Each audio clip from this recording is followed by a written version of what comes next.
Welcome into this OBR quick hitter. We are joined by Fred Greetham, OBR beat reporter, fantastic at his coverage of the Cleveland Browns. Fred, how are you? Hey, doing great, Jake. Ready to dive in. Let's dive in. Let's start with the injury report because that seems to be the most important thing to track early in the week. You look at Minnesota, it's a bit lengthy. I think there's a little bit of misdirection there with some of these guys who don't practice throughout the week. But guys who stand out to me, Fred, Dalvin Cook, particularly Darrisaw, one of their offensive linemen, Eric Kendricks, dealing with some issues, Anthony Barr. Walk me through kind of what you think about the Minnesota injury report and how it could shape up into the game Sunday. Yeah, I think the ones that are just veteran day rest, that's not really an injury. Browns have some of them, but I think Dalvin Cook obviously is the big one. Kevin Stefanski said today they're preparing and expecting him to play. But I think with a lot of these guys, they're just the DNPs, the ones that were injury related, I think a tight end Conklin didn't practice and a couple of them, but for the most part, they were just veterans that didn't practice on a rest day. So keep an eye on Dalvin Cook and a couple others. The big news, the Browns side was Greg Newsom. Kevin Stefanski declared him out, but he did quickly say he would not be put on IR. So I read this as they look at it as a 1-2 week injury because IR now you have to miss 3 games, and it looks like they don't. With Jarvis, they decided to do that, meaning they felt it was at least a 3-game injury, and so with Newsom, he misses this week. Maybe he'd be able to return the following week or even the next one. But they're looking at it, I believe, as not enough to go to the IR. So he did tweet out that he was okay before this news came out. So I don't know the degree of strains and all the details, but I would say it looks like a 1 to 2 week, maybe a 3rd week injury. But I guess that's the good news of having Greedy Williams. Here's a guy who's very fresh.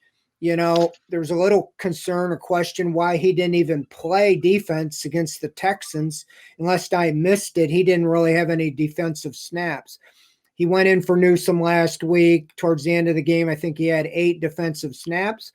And he had a pass broken up, which I looked at his stats as a rookie. He had 47 tackles. He only was credited with 2 pass breakups his entire rookie year. So he got halfway home in 8 snaps the other day. So maybe he's a little more, I'm sure he's amped up and ready to try to get, earn himself back into the lineup. But Stefanski went out of his way before we even knew the Newsom situation, is that Greedy's really been standing out on special teams.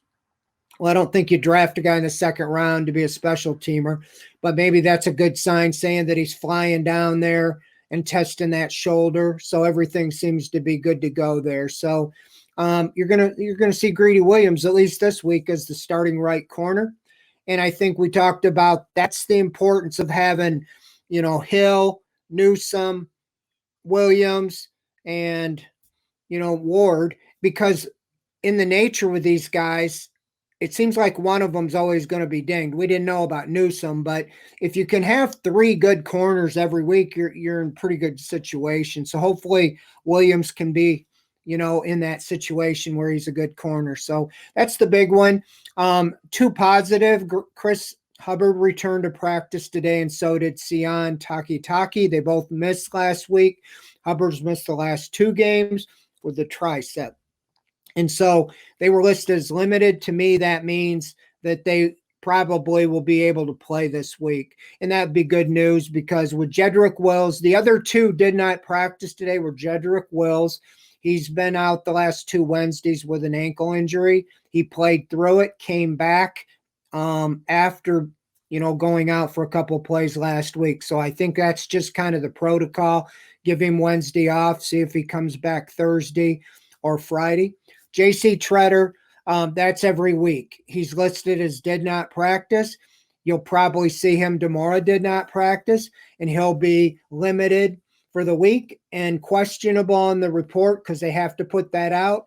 but he'll play on Sunday because he does every week. So those concerned about Tretter and Wills, I think they'll both play. And the only one is Newsom, obviously a big blow.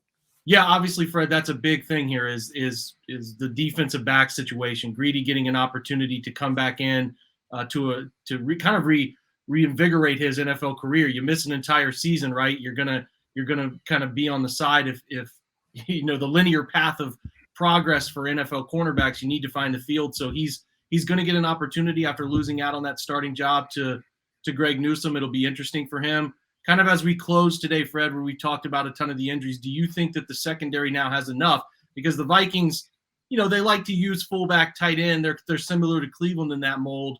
But do you think that they have enough healthy bodies in that secondary to be able to contain Justin Jefferson and you know, Adam Thielen and whatever else they try to? I think they got D.D. Westbrook that they'll probably try to put in the slot a little bit.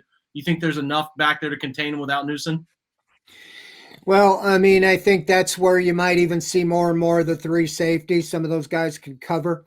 Delpit seems to be really feeling comfortable. Talked to him today and seems to be, you know, feeling, you know, and I think Joe Woods can trust those guys. So you might see maybe more three safeties. You got MJ Stewart and AJ Green also sitting there behind the top four corners. So I don't know if they have enough, but I think they match up pretty well. I mean, it's good to have a guy, a drop off. If you're going to have a drop off, to have a guy who started and was a second round pick. So hopefully Greedy Williams, you know, comes to play. I think he'll be motivated, obviously, to show that he needs to be in the rotation. But I think as we talked about, they'll like to use the safeties because they're defensive backs as well, and I think they can cover some of those tight ends and maybe get after it on the outside as well. It helps. Greedy will be familiar with his LSU counterpart there, Jefferson, so there's no intimidation factor in this. Greedy should feel comfortable. Should be a great game. We will keep an eye on the injury report as the week wears on, have more and more content for you out on the OBR's Twitch, which will also track over here to the YouTube channel for you guys as well. Fred Greetham, thank you for your time, sir. All right, thank you.